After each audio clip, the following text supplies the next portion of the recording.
However, what do you what do you learn with crosshair placement? Like, you're saying you've learned about crosshair placement is one thing, but do you remember what you learned in detail? Um, a lot of it was just watching Projectile Healer just because he was playing Pharah. Trying to figure out Mm-hmm. crosshair placement for that. I know it goes for every hero. I've been trying to work on it for my McCree and then do like more micro flicks because I have Okay, been so doing like really big flicks and I'm trying to like get down to smaller adjustments. large flicks are not preferred, although showy. Yeah. Muscle memory training required in order to actually achieve this amount of mechanical skill will take a lot of dedication and natural talent. So a way for people who aren't literal Korean walking aimbots to have good aim is to study crosshair placement. You place your crosshair based upon where you know the enemies are going to be at a certain point in time, and you basically wait for them to move into your crosshair, and you shoot when that happens. That's a very typical way of. It's a good example of crosshair placement. But there's a lot more variation, and there's more advanced concepts. Like if I were to explain crosshair placement to lower SR players in Platinum, I would start by explaining the very basic ones and then build off that. Because typically anyone who's in high diamond and low masters have an understanding of crosshair placement, but they might not be applying it correctly.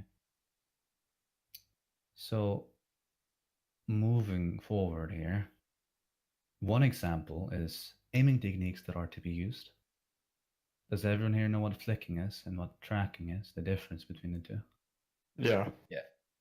Okay, good. Has the other people besides Dakura, have you guys seen the video of the crosshair I was placement? gonna ask where to find it. Yeah, I haven't either. Damien, you're allowed to give it to lower SR players, but when the lower SR players watch this, I want you guys to keep in mind that this coaching was meant for Damien and not for the two of you. So although you can learn some concepts and words and sort of try to understand higher SR thinking, I want you to not overcomplicate things. If you believe you can tackle it, feel free to try and apply some of the things from the video in your own gameplay. But I recommend that you just take time to slowly understand it instead of trying to rush. Go for a long race, even if it takes a little bit of time. Go ahead, David. Saw you on your mic. Oh, I was just gonna say, okay. Okay, and what about you, Password? Yeah, I was gonna say yeah for sure. Okay. Now, Dakura, when do you flick? When do you do long flicks? Long flicks. Usually, I mean, especially when I'm playing at closer ranges.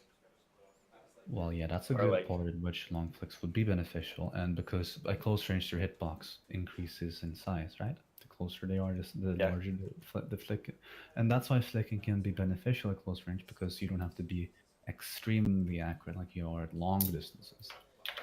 At long distances, every nanomillimeter of the screen somewhat means something Yeah. to some extent. But flicks can be done at close range, but if possible, even then at close range, if you have time and the leniency to do so, the most accurate and consistent aiming technique is going to be tracking and then going over to a micro flick. If you're playing Hanzo, for instance, so you track them when you're shooting, and then when you're tracking, whether or not you decide to do a microflick depends on whether or not you're going to predict their movement pattern is going to change. Because if they're moving in a straight line sideways from you, you can sort of just place your crosshair in front of their head for a little bit of distance, depending on the distance between you and them, right? Yeah. And you can use released arrow. That's very, very easy to understand. But Yeah. a technique that can be used, for instance, is tracking, and then when the movement pattern changes, like you predict it's going to change from the left side, like they kept moving towards the left side and suddenly start moving towards the right side. If you were to then try tracking again, they might, by the time you start tracking, they might have started moving left side again. So they might be feinting you, like in boxing, when someone pretends to punch with the right fist but then proceeds to punch with the left one. So it's the same. It's like a mind game, and you see it everywhere in a lot of different ways. But what you can then do is you will never be able to hit every shot. It's something you have to accept and learn. but you can apply certain techniques and methods to increase your consistency. You can increase your consistency with not dying, which then makes it more likely for you to land more shots. But then you have to apply the concepts of knowing when to use which sort of aiming technique, knowing when you should be flicking, when you should be tracking. A good rule for flicking is only to be done when you don't have time to prepare for tracking. Because if you know where the enemies are, because you hear them through the wall beforehand, right? You can place your crosshair in the direction where you hear the sound at head level and can headshot them when they walk through the door because you can tell as they're coming closer. Yeah. And what do? Do you keep moving, tunnel visioning towards them, even though you hear several other people behind them on their team? Not Or do you usually. keep your distance? You keep your distance, but there's a lot of what ifs. This goes a lot into an advanced concept to do with decision making. Like in that moment, in that split second, a high wrestler player would be able to determine whether or not one person is far enough away from their team to be able to be picked off. As in, maybe one person is rushing in front of the team and then sets up behind the wall ahead of time. But the team isn't close enough to save him, so you could theoretically walk up there and use that split second to headshot him and then walk back out into safety immediately. But to be able to know when you can do this without being punished, you would have extreme situational awareness because you would be able, like you can't see them because once you see them, typically they see you as well, unless you see them from behind. But if you were to go left side, for instance, and you were to kill someone, then likely the team who's coming towards that person would notice and spot you. Well, I'm not going to go into too much detail. I think I'm falling off the main topic here. Point being is, flick is done when you don't have enough time to prepare. It's a panic button. Flicks will never be hyper consistent. They can be, but the reason why flicks are always so appreciated and impressive is because it takes a lot of skill and practice. So even pro players, if you watch them stream, they don't flick all the time. Sometimes they might have that one day where their mechanical skills on point and they use flick all the goddamn time with extreme precision. But that's not every day. Or Pine, we're just always flicking. But yeah, at Pine. Yeah, some people can. I'll be honest. Some people can always flick. Aimbot Calvin, Pine, other people. But those are special cases. They use a certain type of mouse grip. They have a certain setup. They have their mouse pad. They not mouse, but they have their keyboard tilted in a certain way. They have their posture and their share length a certain way they like. They have everything fine tuned to the way they like it and feel comfortable with. They basically has found the best preferences and settings for themselves and sort of went with it. And also had such intense natural mechanical skill they can do whatever they like and still succeed at it. But as I said before, some people are exceptions to this rule. They're actual monsters. They're literal Korean walking aimbots. Pine is a good example of this. I'll show you what happened. But like that's within a different dimension. We can't compare ourselves to Pine now, can we? Not always. He's pretty insane. Pine's just flick. You can't The walking highlight reel. You can't do what Pine is doing. But you can learn from what he's doing because he can't just be good at aiming and nothing else. Right. He's good at all the other things that I'm about to include as well. He has good cross replacement with the flicks. Because whenever he flicks, he needs to memorize exactly how many centimeters, and even millimeters, he has to move his mouse across the mouse pad in order to reach an enemy's head. So with flicks, you'll see certain cross replacement techniques. Like with McCree players, they typically keep their crosshair a little bit lower than usual, and they flick it up and down whenever they shoot. That's to avoid the illusion of the tracking. Like, yeah, because whenever you shoot, your crosshair goes up and down. It can be visually confusing, right? It bobs because of the recoil. Yeah. It's a technique that's often used by McCree players. Now, that's the coaching session where I slowly went through the vottery of Damien. One thing I want to ask Dakota is, do you have VOD? Any gameplay footage? Say that again, sorry? Dakota, do you have any gameplay footage that I could get through? Yeah, there's one that I sent to Henry that's like a 45-minute video of me playing DPS. I think it was I found it. Widow Hanzo. I found it. It's 47 minutes. 7 minutes. We're gonna be going through this one on Mayhem. But moving onwards, the reason why I said these things is there's multiple purposes behind it. Because the person who understood most of the things I was likely referring to is Damien, because had long conversations with him about this. Damien, do you okay? What's the difference between a flick and a What's the difference between flicking and tracking, Damien?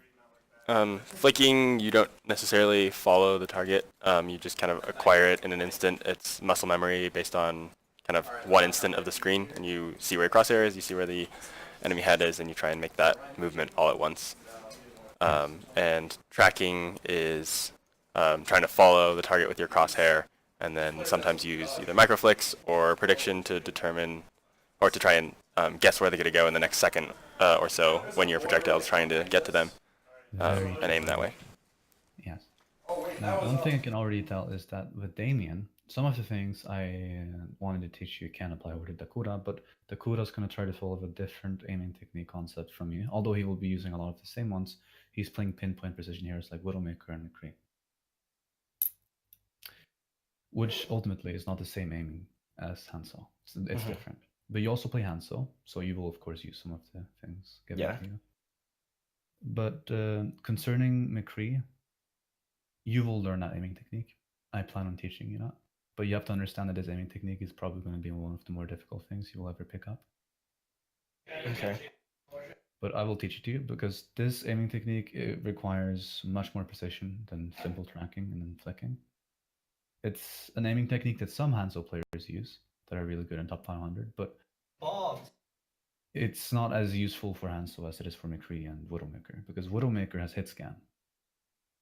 And typically when she sees a target, she can immediately react from a long distance and shoot them in the head. But Hanzo can't do the same. He has to predict and shoot beforehand. Right. It can't be an immediate reactive movement. It's the difference between hit scan and projectile. The travel time of the bullets or arrows or whatever the heck you're shooting out of your gun or arrow or bow. Yada yada. Now, I'm gonna link this here right now.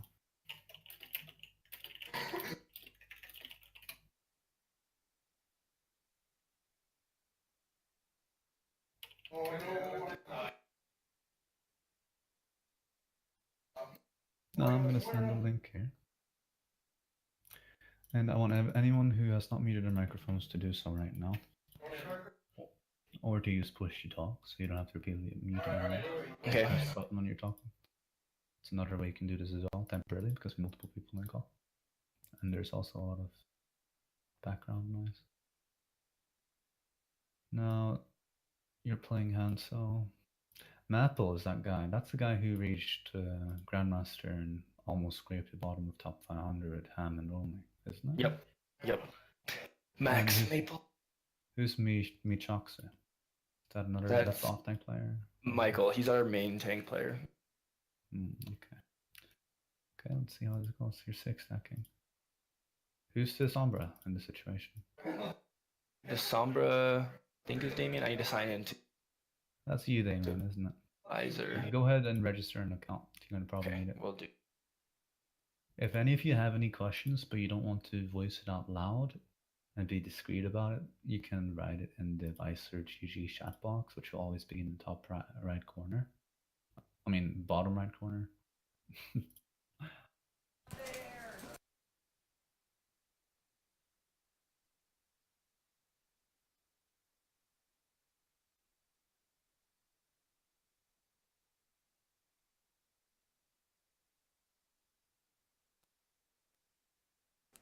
The Visor stream isn't loading right now. I'm not sure. It will be loading. Well, we'll see while we're on test. Is it loading? Oh yeah, I see it. So can you see the drawing? The hero stickers? Everything? Yep, working. Perfect.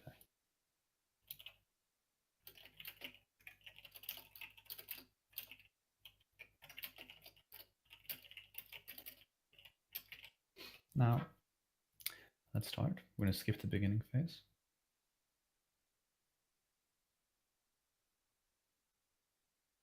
Before we start this, could everyone here, from the top of their head, write down their DPI on their mouse, as well as their Overwatch sensitivity?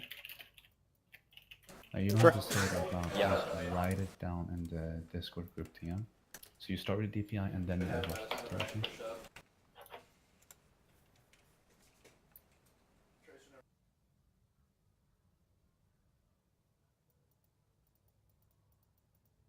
Include this information in the document. Okay. Oh. Dakota. Yep. Is there any Yeah. reason he has such a high sense? I just started playing around with it. I don't know. I recently got a new. I've been. What mouse is that? What was it? It is the Rival 600 Steel Series. What weight is it? I use it at the lightest weight, which I think is around 90 grams, something like that. So it's a wired mouse that's 90 grams. Yeah. Is it made for claw grip or palm grip? Uh, How's it shaped? I've been using it as a claw grip. Yeah, it's 96 grams. I have it at the 96 lowest grams. It's weight. not a very heavy mouse. That's good. Yeah. I was playing on a Razer Mamba, and that was way too heavy to get a Mm. lighter mouse. Doesn't everyone here have access to a G903 through the scrimming? the Yes, PC? our lab is all have a 9. But you decided not to use the mouse and you prefer the one you have instead, right? Yes. Okay. My reasoning mostly is that just the shape of the mouse, the back of it, the palm part is a little bit lower, so it doesn't bump my palm as much when I'm trying to claw grip, whereas the 903 is like higher up. People who use G903, they typically have a palm claw grip hybrid variant. So they use both because G903 isn't made for palm claw grip, but it can be used for it, but you'll still have some palm grip concepts to it. The reason you felt more comfortable with that other mouse is because claw grip is more Yeah. beneficial with that mouse because of the shape. Like you mentioned with the palm and stuff, you have more support. Yeah. And you seem like you already have muscle memory built up with claw grip and a wire. So if you go to no wire and having to suddenly change the way you grip the mouse, it might be a little bit overwhelming in some way. Dakota. Yeah. Do you suffer hitting things at long range? What are you best at? From your sensitivity, I would say you're the best at hitting things at close range and medium Close range, and mid range. Yeah, it's definitely mine. but suck at long range. It's not terrible, but not great. Definitely not as good as great medium range. Yeah. That's typically something you can determine by someone's sensitivity settings, is Yeah. whether or not they specialize in long, medium, or close range.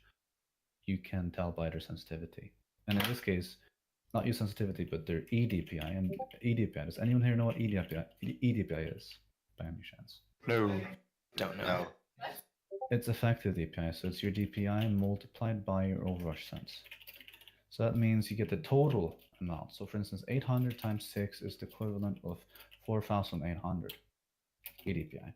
That's your actual sensitivity and DPI combined together to represent a number that better showcases the actual sensitivity you're using. Because some people can have very low DPI and high sense, or very high DPI but extremely low sense. Like, this is used to one way of surefire, being able to tell. Like, for instance, we can tell 800 times 5 is the equivalent of 4,000 EDPI, which is sort of standard. 4,800 is like that's normal. But once you get to this range, which you're currently at, this is the range that Tracer specialists and Genji one tricks and Doomfist specialists would use. People who don't play pinpoint precision characters at all would use this sensitivity. Now, Yeah. of course, this is just tendency. There are exceptions to the rule. From my memory, there are some really good Overwatch League players with pinpoint precision heroes playing with really abnormally high sense. So it's not like it has to always be that way. But if you look at the bigger picture, do you want to bet on an abnormality in the system or on the consistency in what's most typical? Probably the consistency. that's the most likely to work. You can try doing what someone else has done and working, but like just because someone won at the lottery doesn't mean that you buying lottery tickets is going to guarantee a win for you as well. Like, Right. that's one way of putting it. Yeah. The reason I chose this, I was playing on 800 at 6.32, which was Sabiobi's sense. I was just trying. I looked up a bunch when I was researching buying my mouse. I looked up a bunch of, or like a list of Overwatch League players, looked at their DPI, and chose one that I liked. Do you pick Pine? I did not pick Pine. Pine is still higher than mine. Pine is abnormal. He has Yeah. 500 DPI, 15 cents. Yeah. And the reason, if you're wondering how he makes this work, he has a lot of he doesn't do micro movements. He can do micro movements, but he mostly relies on placing his crosshair and then shooting and moving to do the micro movements, or doing tiny little movements that you won't even see physically in real life to move a little bit on the screen. Yeah. He has mastered his sensitivity. That's why changing it. So yeah, it's not beneficial. Yeah, I started it at Sabiobi's, and then it felt too low, and then I raised it up to. Yeah, Sabio drilled. But why do you decide to pick him though? Does he play the same heroes as you do? He plays Widow quite often, like crazy, insane, and he's mostly a Tracer player, but. He's known for being exemplary at Tracer, but are you familiar with the fact that the sensitivity showcased is they don't use the same sensitivity for all heroes? Right, yeah, since it's different for different heroes. So the reason why that sensitivity is showcased is because he's most likely using that. Yeah. But he might have the sensitivity different with Widowmaker. Yeah, so I started at the little bit lower, and then I moved up to 7, and then 7.5, just because it still felt kind of low. Yeah, I see. Yeah, and I'm not saying that you have to change your DPI to a lower one to accommodate, and you have to do it my way. I'm gonna have to figure it out based upon studying your actual gameplay and seeing the way you're aiming. Because every time you miss a shot, I can tell whether or not you're under aiming or over aiming. Right. And other ways I can use to deduce whether or not there's an underlying issue with the settings you've set up, which might need to be optimized. Another thing I could also check is perhaps that you don't notice when someone's walking behind you with footsteps. Like, does everyone here constantly change their sound settings in Overwatch, or do you always keep it at the same level?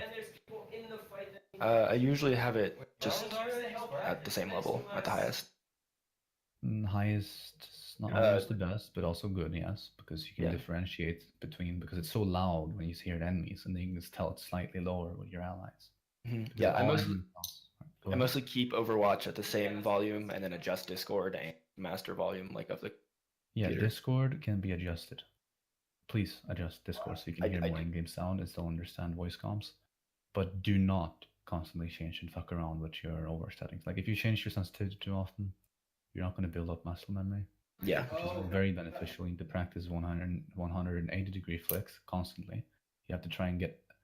What I like to do is I do 10 really fast 180 flicks over and over, right after each other, and I try to get 10 of them perfect in a row. That means 10 of them are perfect in a row without a single one failing. Every single pixel perfect. And when I can do 10 in a row, that's when I think I'm warmed up enough, typically. If I had to warm up for like a higher SR game, I would not play in lower SRs first and then go into higher SRs. I would play on a higher SR account first. Okay. Like, if I were playing 4.6k, I'd warm up an account at 4.5 first, for instance. Right. But there's different techniques, but you'd still warm up on an account which is SR relative to yours. Very relative, not a huge difference. And now go ahead and ask me what you're about to ask. Yeah, what do you, or how do you practice your 180 flicks then? Do you go to the training range or practice range? Or practice them before the game starts. Just like every time before the game starts, yeah. Practicing when there's spawning every time. Don't you sit there and do nothing and scratch your back. Do something. Right. Practice 180 flicks, do 90 degree flicks, do 45 degree flicks. Figure out the difference between the two. Figure out when you can use which one. Figure out when you can place a crosshair somewhere and then know when you can hit them if you do a 45 degree flick immediately as Widowmaker. The reason why Pine hits all of his shots is because he's mastered this to the point where he can literally do it within 5 or even sometimes 3 degrees. So you can go from like 3 degrees to 6 to 9 to. He can basically just do it with an accuracy of 3 degrees to 360 degrees with his flicks. Like he can go from 76 degrees to 187 and do that 10 times in a row with perfect accuracy through muscle memory built up over years. Like that's not something I expect you to be able to do immediately, clearly. But I'm gonna try and we'll talk more about this later. Let's start watching the video for now. Okay. Kappa. Okay, now. Alright.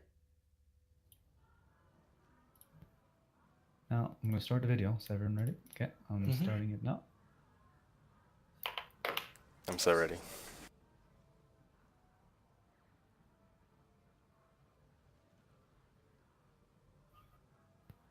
One thing I recommend everyone in your team does is they look into maybe getting certain settings on their microphone that blocks out sound from surroundings that aren't from you. There's some techniques that can be used to achieve this. I'm not entirely sure about it, but this would probably be beneficial for the future. Something we should look into. Write that down, okay? We'll look into that later. Because right now I hear echo, a lot of echo. There's echo reduction options in a lot of microphones. Yeah, if you guys can mute your mics with the control box on the actual cable to your headsets, it'll help a lot. Yeah, it's The, but in game, in this the game. best idea is that everyone learns how to use push to talk. Really? Okay. Yes. Open mic, push to talk is used. Even in Overwatch League, push to talk. Higher SR games, more people use push to talk. Lower SR, the lower SR you go, the more people you meet to use open mic. There's a reason behind this. You clutter up voice comms indirectly. Pressing one button whenever you talk, as you're in the middle of games. I can press a button as I'm middle and talk as I'm shooting someone and doing a 180 flick and do a lot of things at once. But you have to practice. What do you have as your keybind for push to talk? Mine is not necessarily the best, honestly. I could probably change it. Some people like having their push to talk on the side mouse button. Other people like having it on this button here, which is in right above tab and in between escape. Yeah. And there's other buttons you can use, but typically when you use the push to talk button, then you won't press too frequently, like Alt, Tab, Control, Shift, Caps Lock, etc. Backspace, a number. Sometimes you might type a number. Some people can use T as push to talk, but then like, what are you gonna press T with? You have your fingers on WASD. Push to talk can be used. The best button to use for push to talk would probably be on the side mouse button, but for some people that would freak their aim out. Other people could keep their push to talk on V. It varies. For me, I have my melee button and F, my push to talk button this. I can make both work, but like I have to find techniques in how I press the keys to sort of make them work in conjunction with each other. It seems like it's a large issue and inconvenience, but you can grow to make it so that it's not an issue. Because in the moment, there's ways to work around it. One way you can do it, I think there's a way.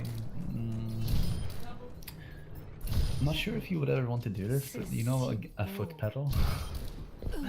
Like, there's these, yeah, you can have a foot pedal, you press down underneath your table, use the foot pedal. I'm not kidding. Ah, so bad! Let's get USB.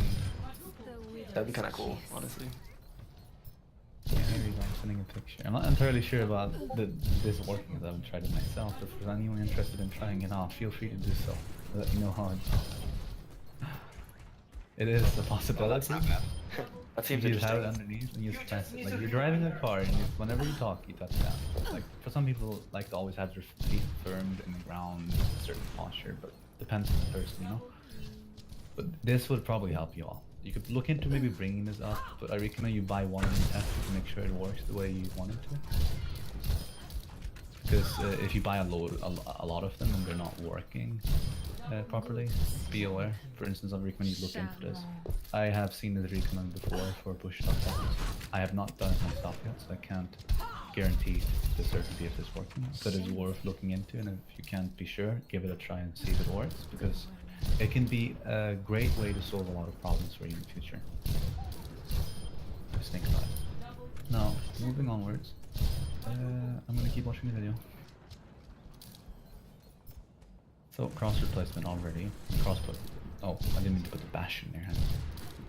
So crosshair placement here, like I'm just going to give you a way to understand. The moment when you get out the door, you should have your crosshair placement here for a split second, and then jump when you realize you can't shoot anything or get away from it as soon as possible because you could get headshot or killed. In fact, I might even recommend you don't do this crosshair placement because of the exact purpose behind being killed. But you should have your crosshair in this direction even so, just in case of there being an opportunity to shoot someone in this area. You should have this riddled down in muscle memory. Because if you have your crosshair here, you have to do a flick. You have to rely on a flick to shoot someone if they're there in a moment. If you already have your crosshair there, in the perfect location, it's just, there you go. Apparently you have good aim now. When people Right. think good aim, they think insane flicks and other things, but good aim can also just be placing your crosshair at the right time, at the right place. And I'm going to show a lot of multiple examples of this. So when you come here, your crosshair should not be here. First and foremost, you should place your crosshair here and here. See if there's someone that's jumping or making any noise, pay attention. But you should also definitely have your crosshair around this area. One thing I'd do when I came out the window, like first thing, is I'd move more, after checking that direction, I'd move a little bit more forward, and then I go slightly.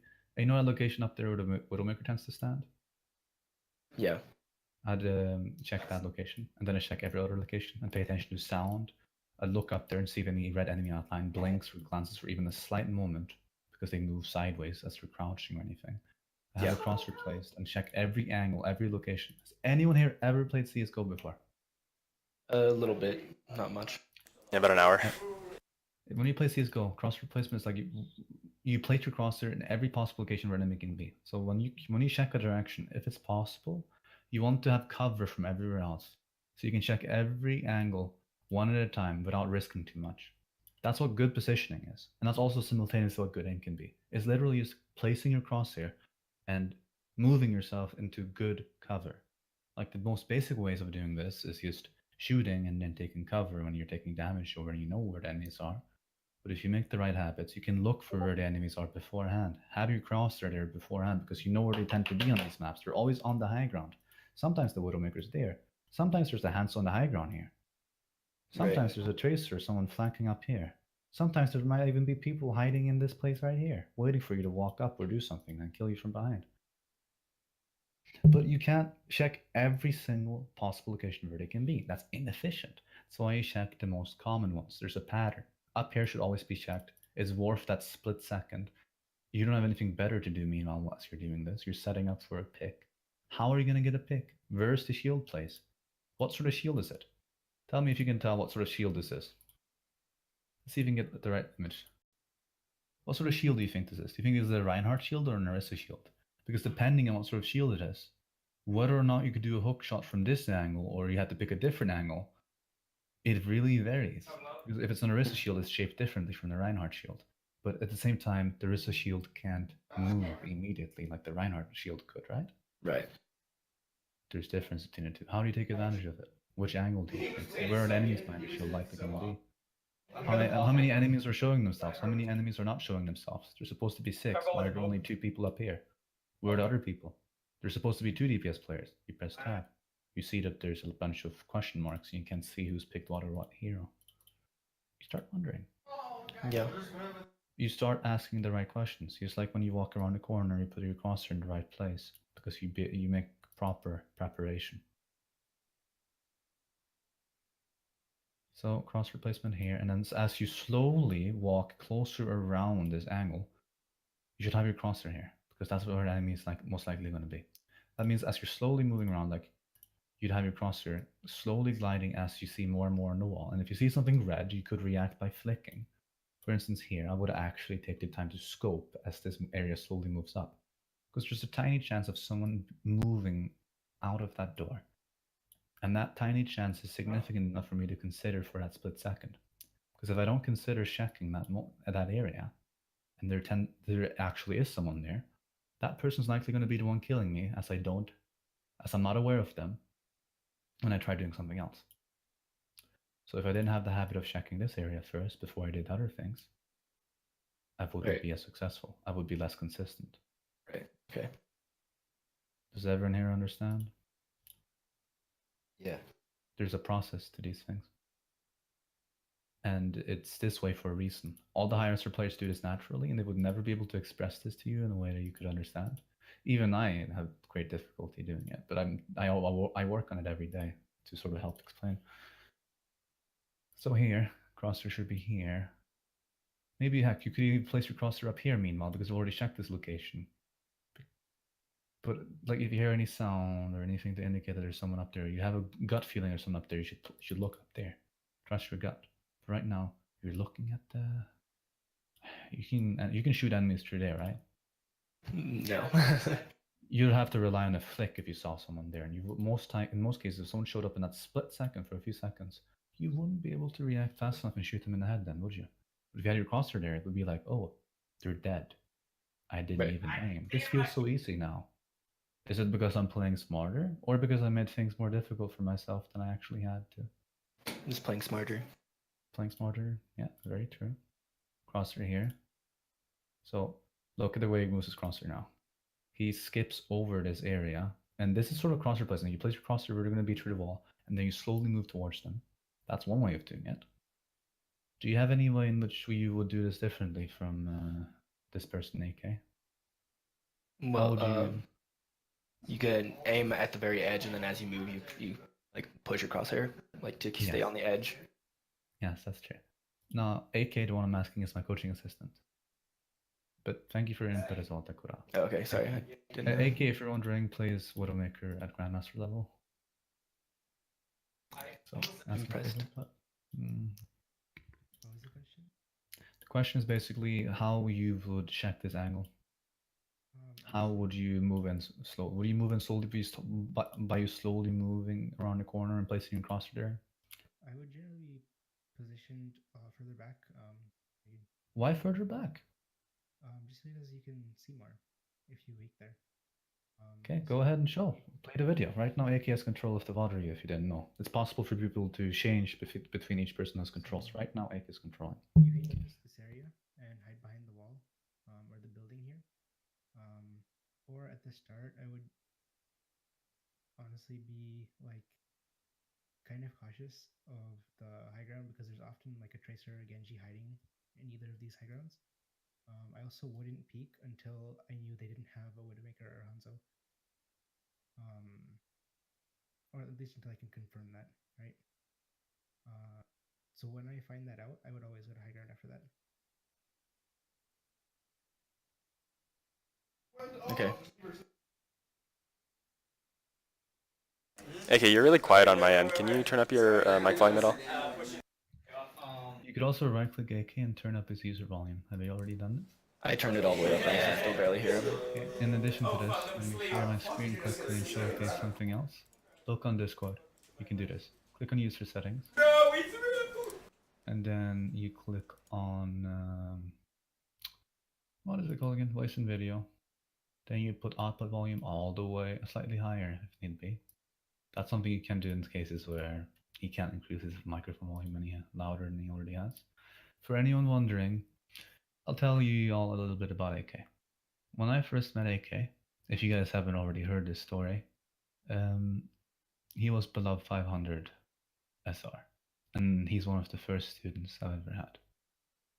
He is worse than any of you have ever been at the game. He started off worse, much, much worse.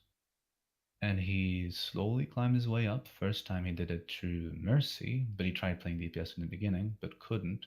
So he ended up relying on playing support heroes. He was a Mercy main, but solo queued his way up to High Grandmaster. And then eventually, after he only played Mercy, did the same thing with DPS heroes. And then tank heroes, etc.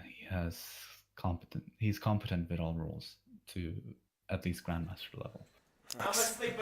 But this took him a long time to do. And one of the issues he had in the past, and AK, I'm going to make sure, is it okay with you if I mention the part about to other people, or are you not comfortable with that? That's fine. Okay. So AK here, he used to be almost a complete mute. He would never talk. He had the inability to express himself.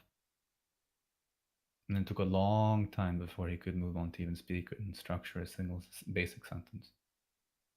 Does everyone here know what a mute is? Yes. Yep. Okay, good.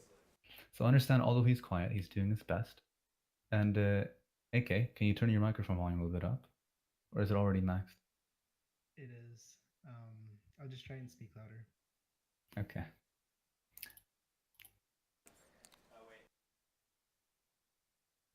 Now, let's move forward. And everyone just temporarily turn the output volume on a little bit higher if you want to hear AK a little more clearly. Okay. And meanwhile, I'm going to mute my microphone unless I'm talking. Oh, please go on, AK. Okay. Alright, cool. I'm showing out for now. Not yet, not yet. Are we ready? Are we ready?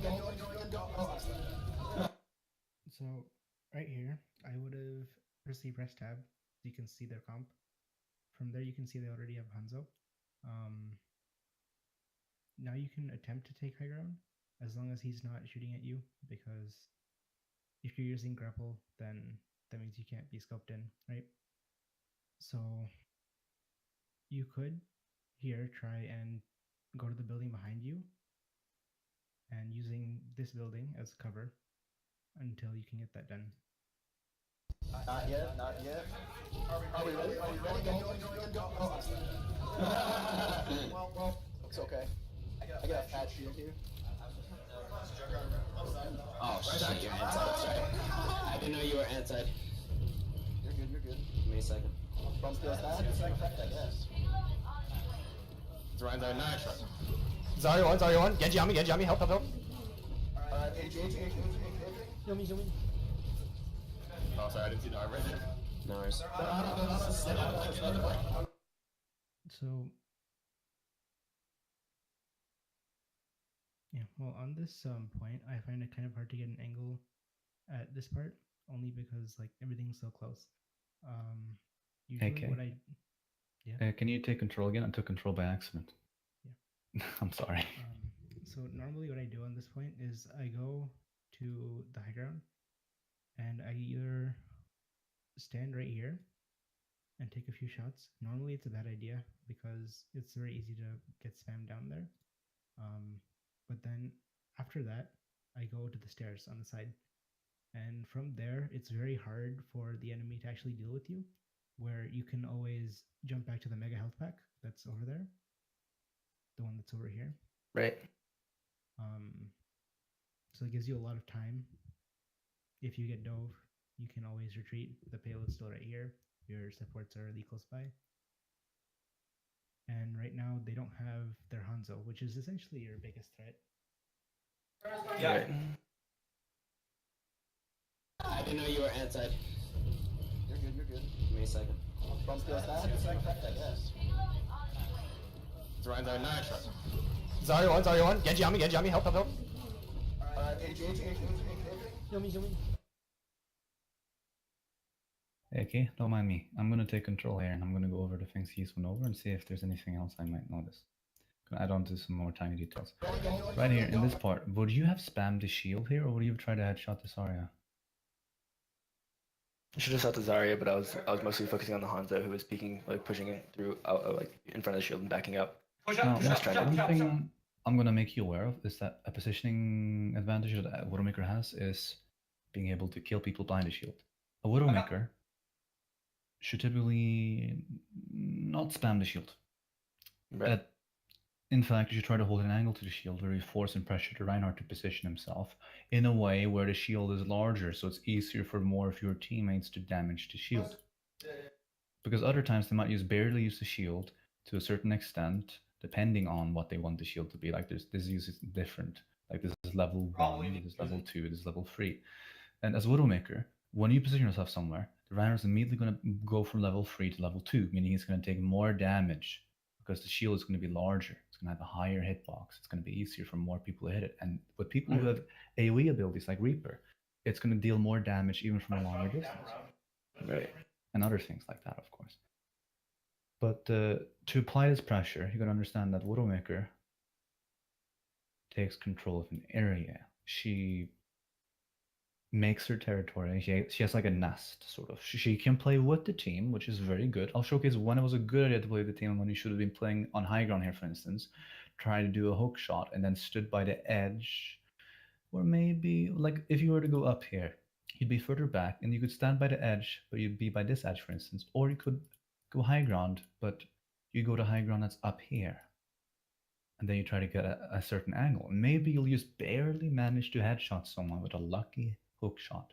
But the important thing is that when you do this hook shot, you can shoot, and then you can crouch and go behind cover. Because you can fly up, shoot when you're above the shield and hold an angle, and then you can be behind cover, and then you can sort of apply pressure from a different angle.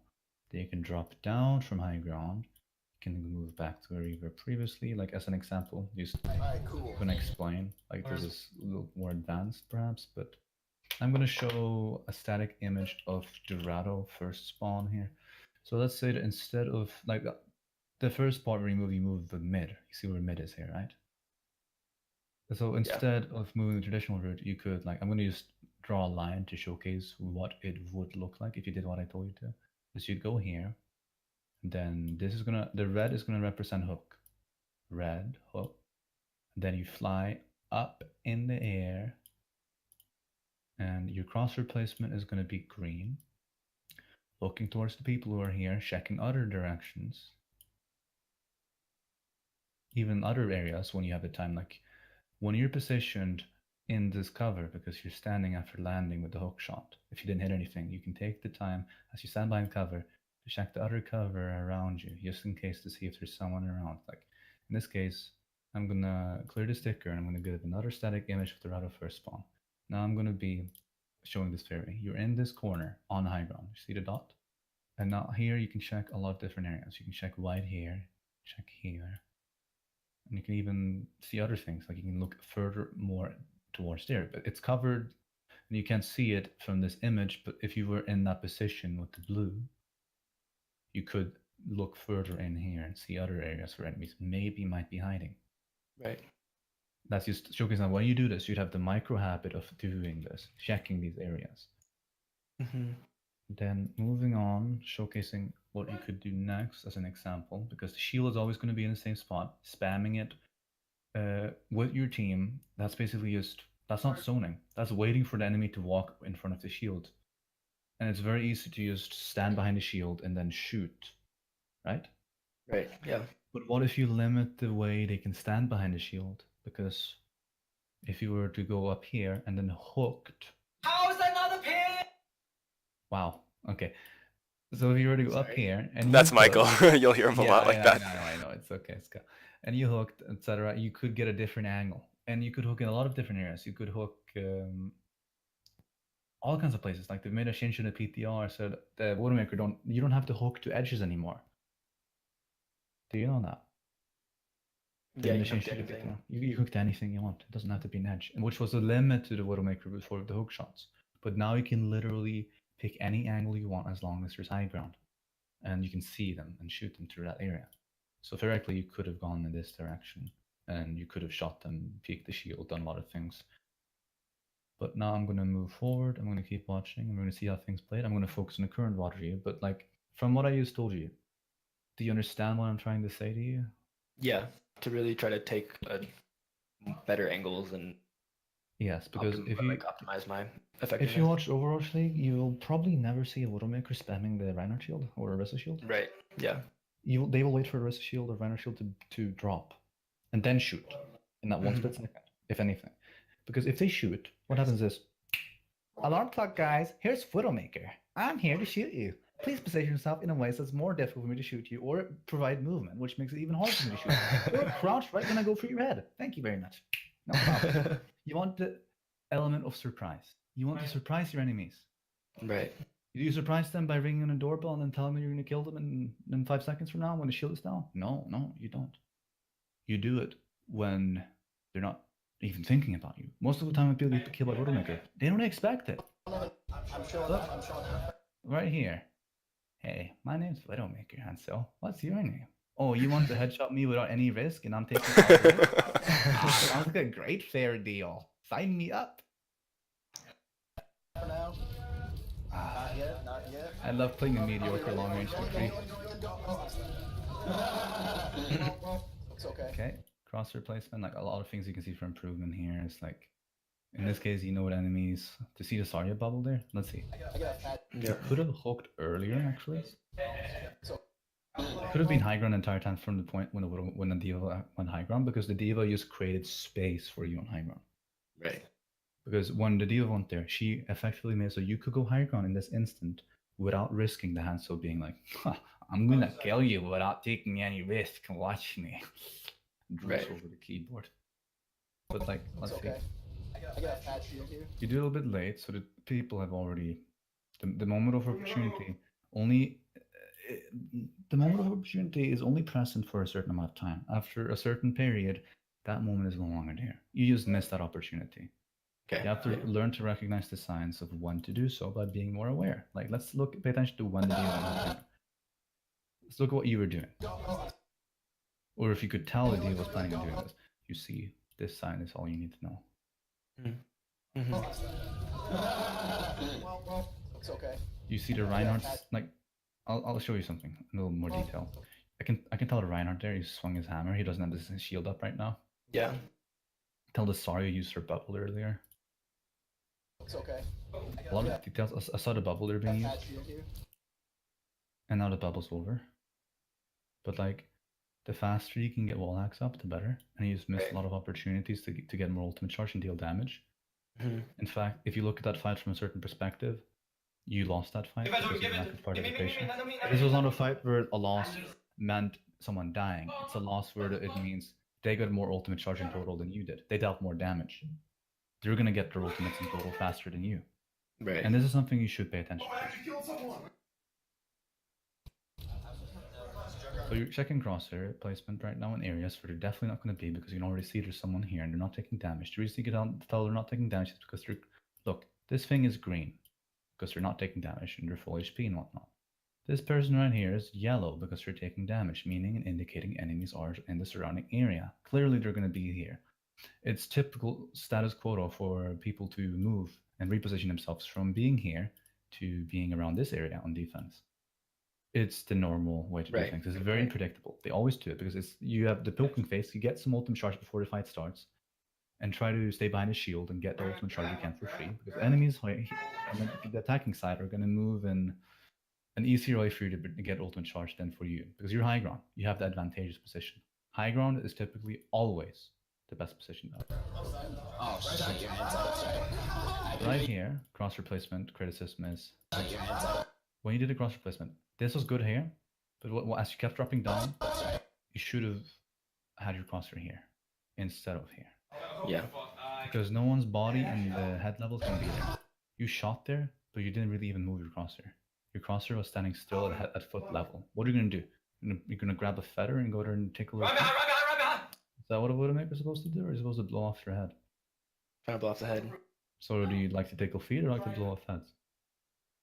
I'd like to take off heads, but sometimes you like to tickle them. You like to tickle their feet first, so you don't realize when you're having their heads blown off. I know. It's the best strategy. Looking here is, imagine if this cross replacement had been at head level prematurely. What could have happened here with the Ana? She could have died there. Every split second. A competent, good Widowmaker could have killed the Ana there about 4 times. Now is about the time when you start realizing you can kill her. You're good. But you missed the shot. Let's look at your cross replacement. You're good. Cross replacement? Let's look at it. You're good. First you move. Let's see. Pay attention to the cross replacement. You have it on there. It's just in that moment when you shoot, for some reason you move your crosshair. You just have to literally not move your mouse. And you just press one button. You made things awfully complicated there, didn't you? Yep. That's what cross replacement is about. That's why Pine can hit these shots. Because he knows he's not supposed to move his suffering mouse that places the crosshair in the right location. He doesn't always flick. But he knows when to flick. Whoever's not muted, please mute. Yeah. Yes.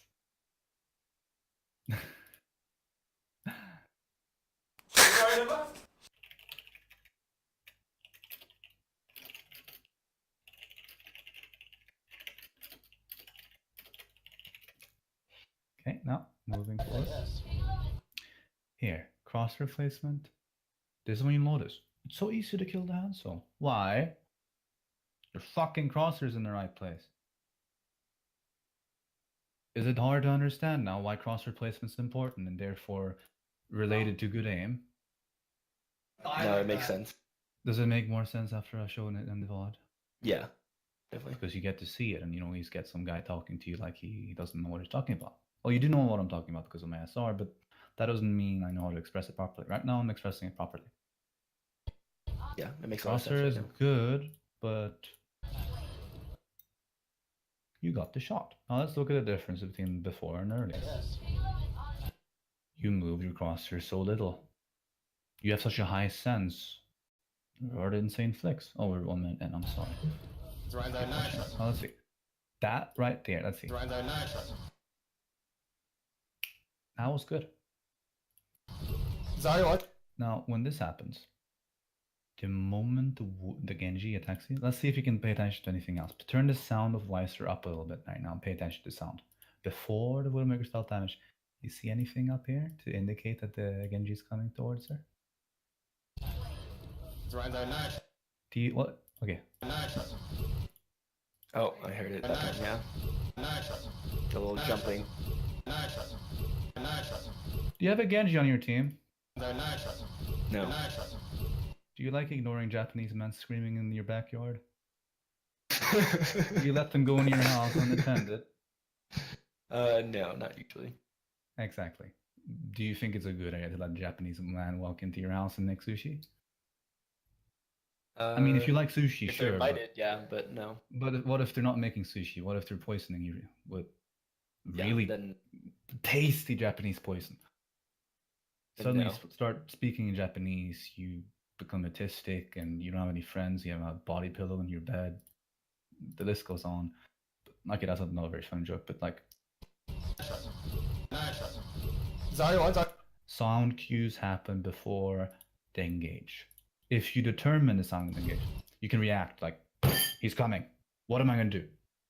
Oh, wait, I don't have a plan. I don't know what to do. You know what? It's time for me to die. No, you don't think that. You think, I can hook here.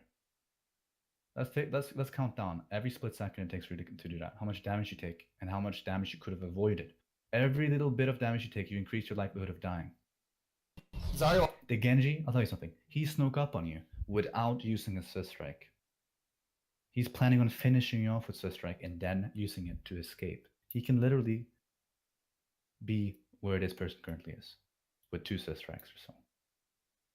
And he can use Swiss strike tree in the right direction and be in an extremely safe location, having killed you with no risk, almost no risk, at this SR range, taking advantage of the fact that you don't notice and you don't react fast enough. If you use Swiss strike first and then you hooked up, what is he going to do? He's just going to die, right? The reason he didn't use a Swiss strike to engage is because he needs it to escape if it goes wrong. Zarya, one. Genji on me, help, help, So help. you hook. Now, you look. When you see him there, you can see the line representing a Swiss strike. You hear the sound of the hit Swiss strike too. Let's go back and replay that. Genji on me, help, help, help. Me, help, help, help. Me, help, help, help. Genji, help, help, help. Now, what do Genyos typically do when they're close to a wall? They equip their suction cups and they provide a live roleplay parody of Spider-Man. He's gonna climb up that wall. He's gonna climb up here because he can't climb up the wall in any areas besides these. I'm gonna highlight the areas he can climb up in green.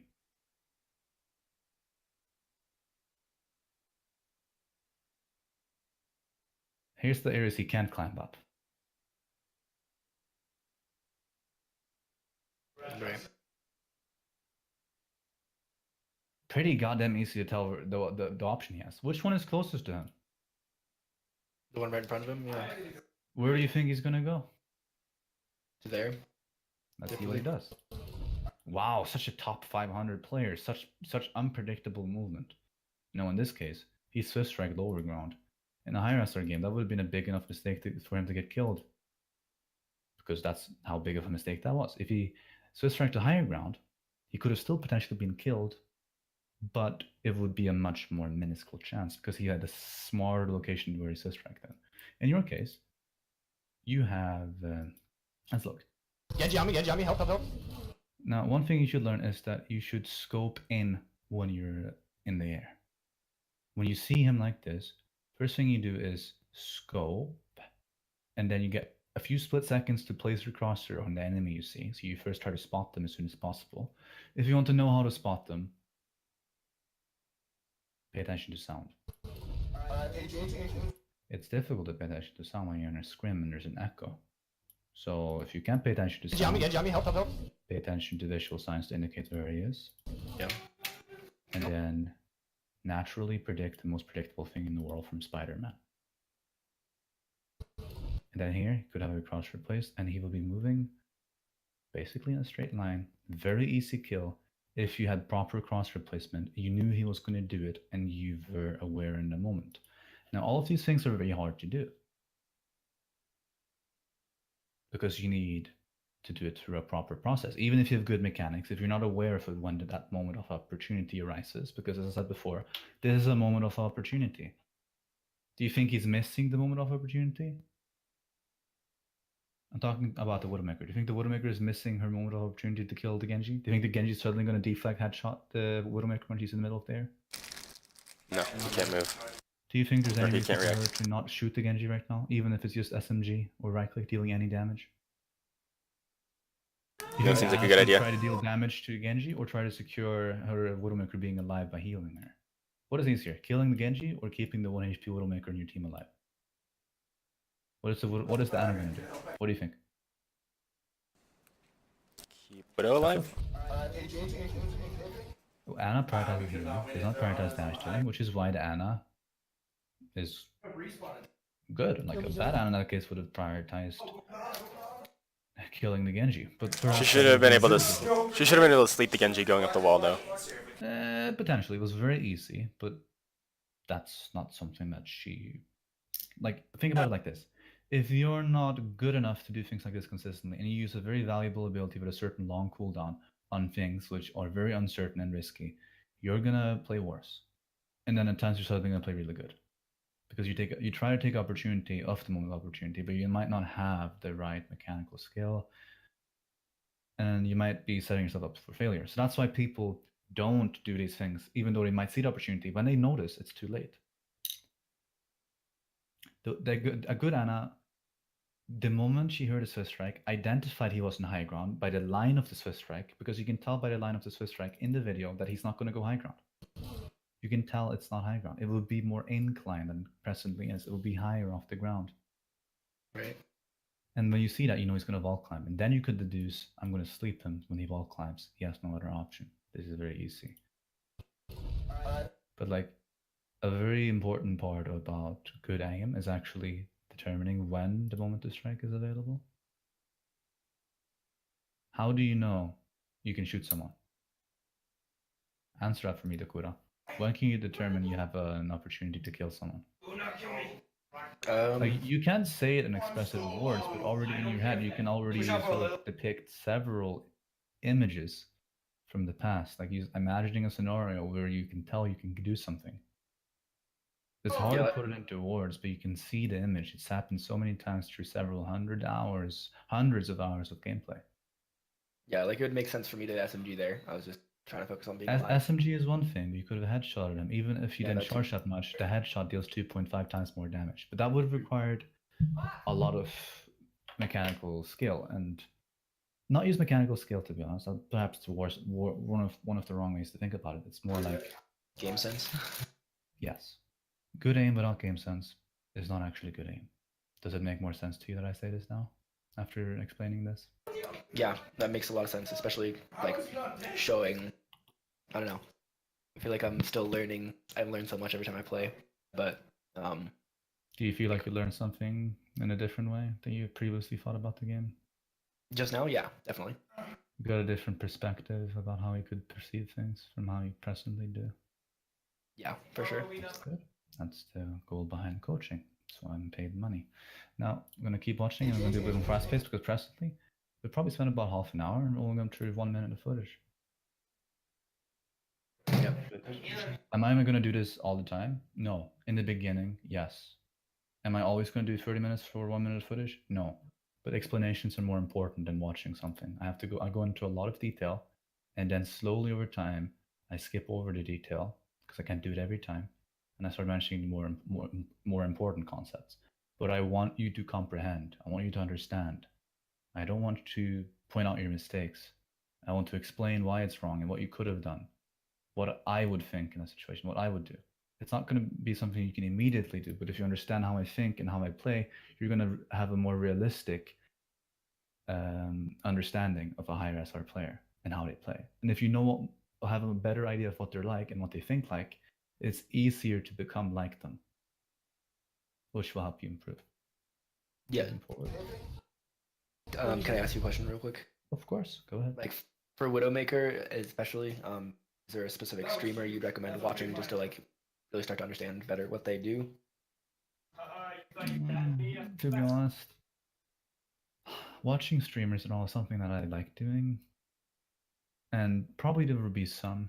I know the best Widowmaker in Europe.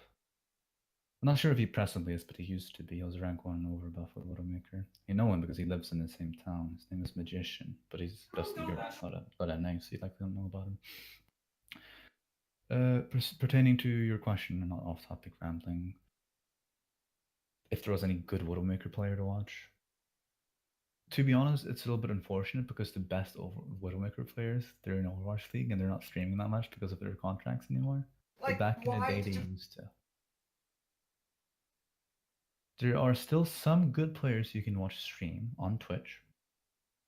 And it's not like Overwatch League players have stopped streaming altogether. Like if you go on Twitch right now, go on Twitch with me right now, and then go, I'm gonna send you a link. It's gonna be the Overwatch directory. So if you're gonna go in this directory, you're gonna see what heroes they're playing. You're gonna look at their name and see what they're specializing. Some of these people are gonna be one-trick Symmetras or mainly is playing Junkrat.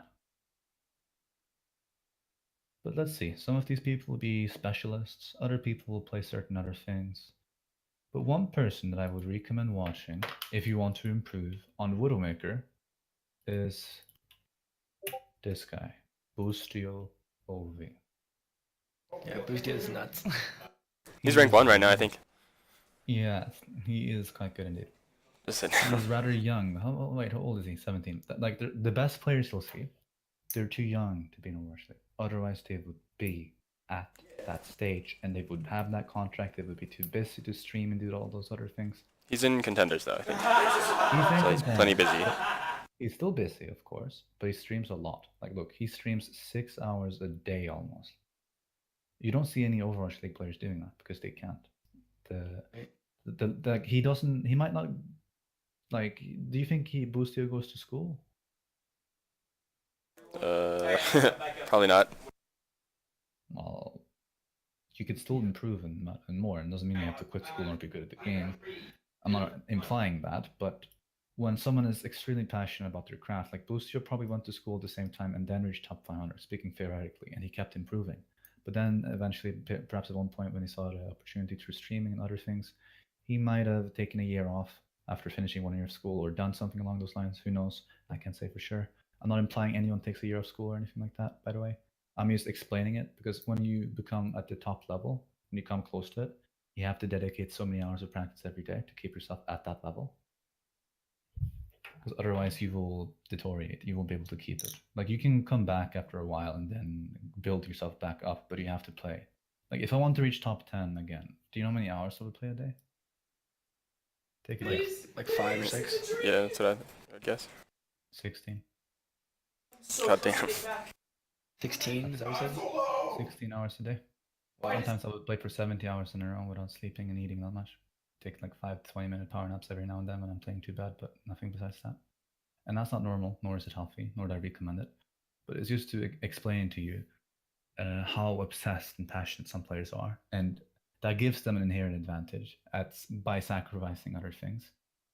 But that can sort of better explain to you that you might have a lot of potential as a player, but because you don't put in dedicated time and effort like they might, you won't be able to show as much results. Like, they might just show their highlights and make it seem like they're not practicing that much, like they're just always playing or whatever, but in reality they're working much harder than anyone else. I mean, I guarantee it. Does anyone here know who Defran is? Yeah. Do you know what he did when course. he was banned? Do you know when Defran was banned for a long I have time? no Do you know idea. what he was doing? Do you think he quit playing Overwatch? Do you think he quit playing Overwatch? No. He probably played just a lot on other accounts and things. No, he didn't quit Overwatch. That's true. He was boosting. Why do you think he came back and suddenly he could play Reinhardt at top 500 level? Because boosters have to learn every hero, which is why it helps him with coaching. And apparently a lot of boosters don't like coaching, they hate it. They like his boosting.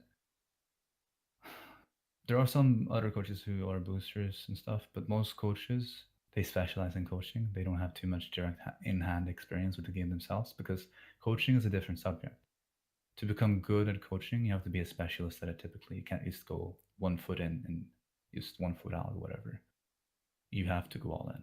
Just like a good streamer has streaming as their main job typically.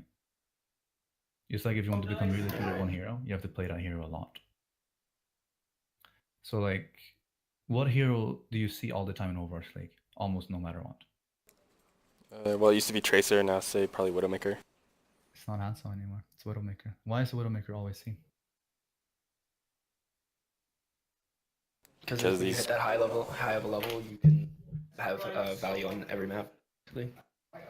So I'm going to explain something that will explain this to you in a more direct manner because it's sort of beating around the bush. It's because of one very simple fucking reason. Can Hanzo consistently react and kill someone immediately from a long distance? No, especially not long distance. Can Widowmaker? Yeah. There you go. That's why Widowmaker's the best hero. One reason. That makes her the most viable in Overwatch League. One split second where they turn, because they master the art of dancing with the shield of the Reinhardt. Like I mentioned, you will never see a Widowmaker shooting the Reinhardt shield, ringing the doorbell, because of that reason. Because that means they don't get that opportunity from long range for that 1 second, because they will not let them. They have to hide behind cover and slowly peek, and they're gonna be like, "There's 36 different places the Widowmaker can come from. Where the fuck is she gonna come from?" Right. And they're unsure. Or they know, but they're being pressured intentionally, and the other team is going somewhere else, taking advantage of the space the Widowmaker is creating indirectly from a long distance.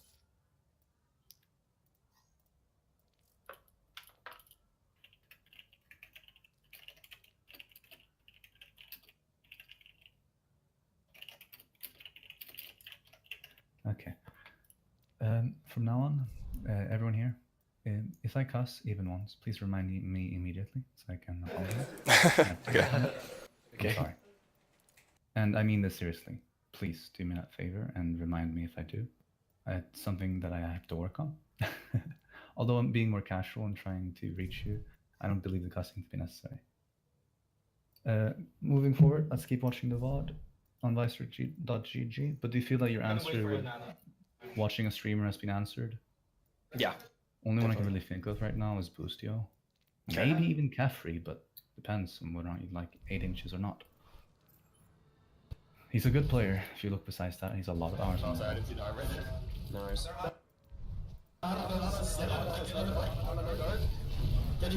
You will typically never see a Widowmaker do anything there.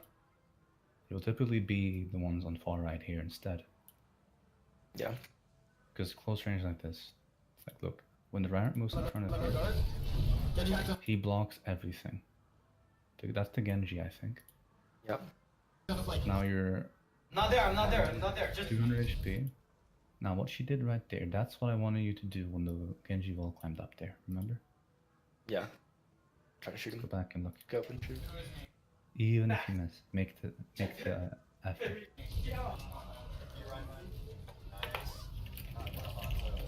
Ah, I just did it too late. Mine's half. Something I would do here is from this location you have a very limited amount of opportunities presenting themselves. A better position would be, let's see if I can find a good static image to represent what I want to show. It's like if you go first point mid here, so you know in the pass here in the middle, right? You're presently, let's put a sticker to indicate where your location is. Your location right now is here. If you go and you hook middle You can. Oh, I used a red sticker instead. God damn it. Well, imagine you're a Widowmaker that's so good that you're basically two Widowmakers, and you hook up here, so you're middle, and suddenly you have an entirely different perspective. Now we're gonna have to. There's another static image. Now instead of seeing from the earlier perspective, which is like basically, if you go back in the video and clear the image, you'll see what it's like. Like there's so much cover. One tank can cover this much. You won't get the squishies behind. And you would typically want to focus the squishies as Widowmaker if possible, because you can kill them with one shot. Because when you shoot the tank, they get time. They have a longer moment of opportunity to escape than squishy does. When you get the right shot on a squishy, they're dead. With a tank, they're gonna have less time. They're gonna have more time. Well, moving forward, I'm gonna sum things up and try to finish this session quickly because it's gone on long enough. Okay.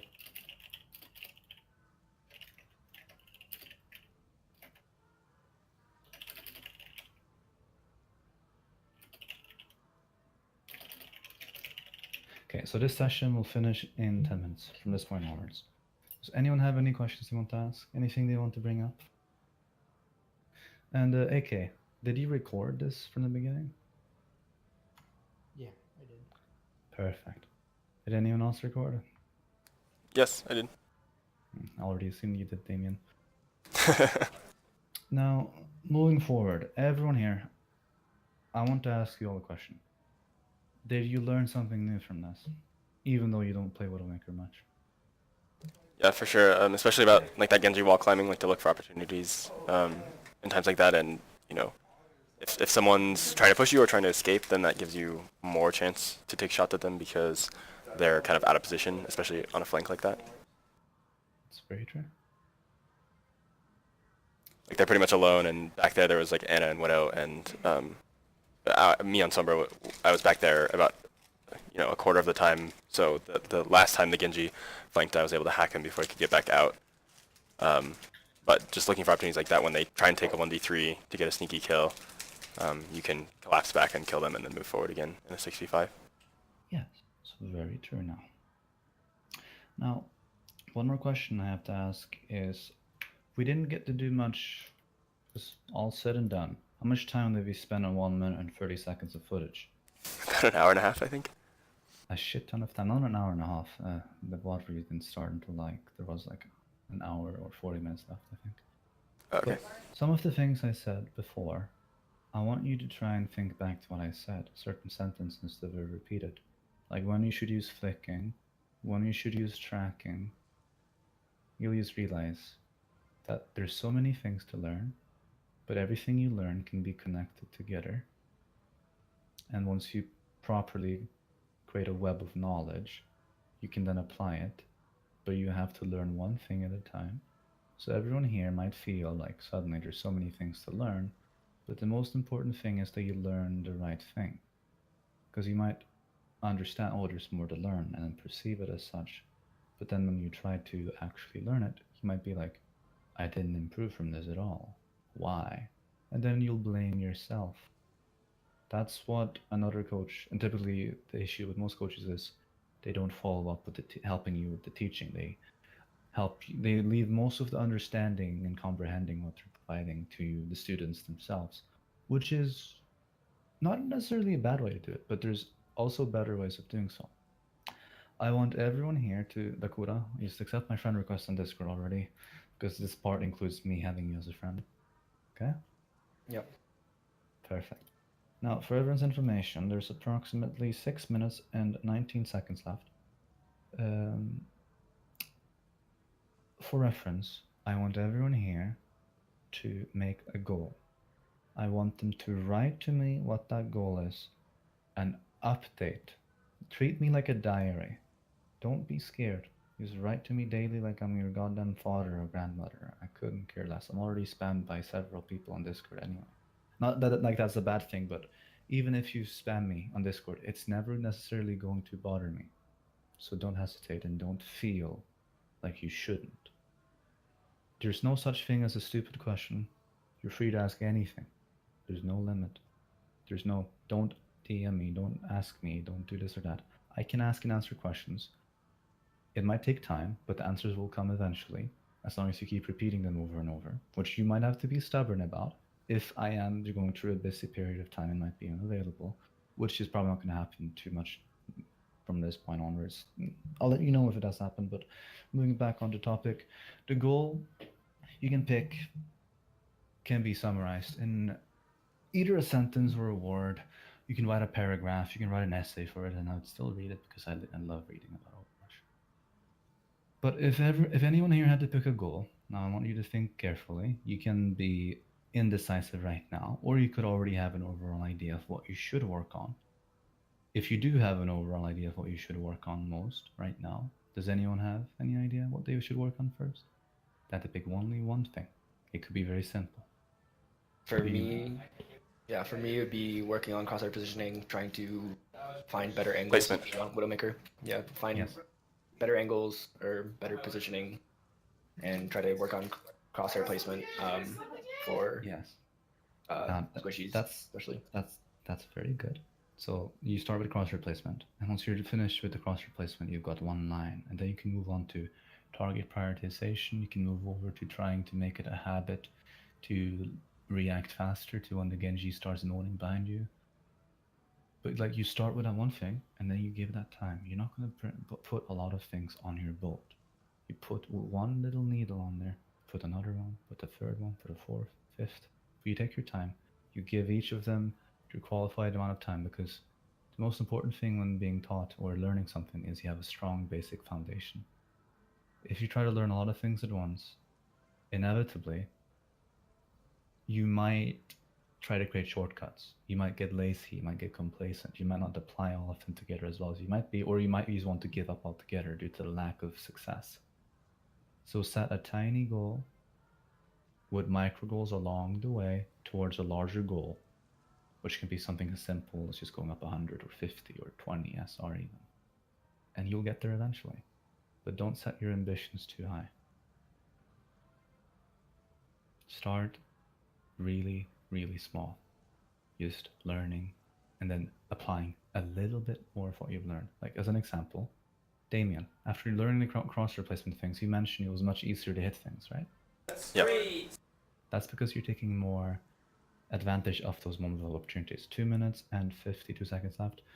To better explain all of this, it's basically being more aware, because you have your crosshair. If you have your crosshair close enough, you don't have to. You'll react much faster, because for one, it's in the center of your screen. It's the easiest, one of the first things you'll see. Secondly, you won't have to react as fast. You can take your time to click that one button. Or you Yeah, can I noticed. I felt like I was playing slower, even if I was hitting more shots and shooting, every time I charge a arrow. But it's so much simpler. Yeah, I had more time to take the shots and less time to acquire More things. time to actually aim, because you have your crosshair close to the target. I can guarantee this, Dakota. Pine doesn't only flick; he does this all the time, the cross replacement.